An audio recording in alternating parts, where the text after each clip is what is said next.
This question has given you a lot of useful information.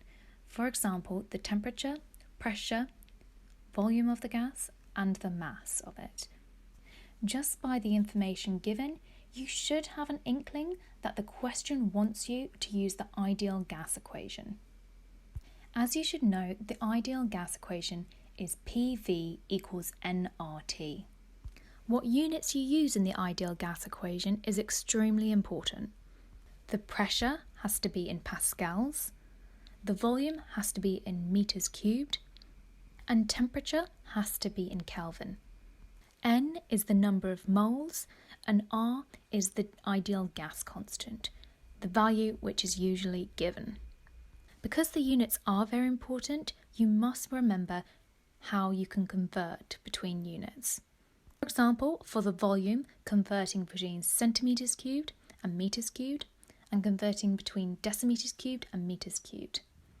In order to get a temperature in Kelvin, then you should be aware that you have to add 273 to your value of degrees C.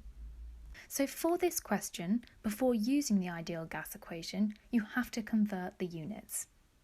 The question gives us a pressure of 250 kilopascals, which is 250 times 10 to the power of 3 pascals. They gave us a volume of 11,000 centimetres cubed, which equates to 1.1 times 10 to the power of minus 3 metres cubed. And the temperature of 60 degrees C equates to 333 Kelvin. Now that we've got correct units, the next thing to do is to calculate the relative molecular mass in grams per mole. The question has already given us the mass in grams, so in order to get the number of moles, we can use the ideal gas equation, which can be rearranged to give N, the number of moles, equaling PV over RT. And you simply plug in your values, which gives you 0.1 moles. Now that we know the current number of moles in the gas and its mass, we can go on to calculate the relative molecular mass in grams per mole. So far we've got in 1.6 grams of the gas is 0.1 moles. And we want to work out the mass of the gas in grams in 1 mole.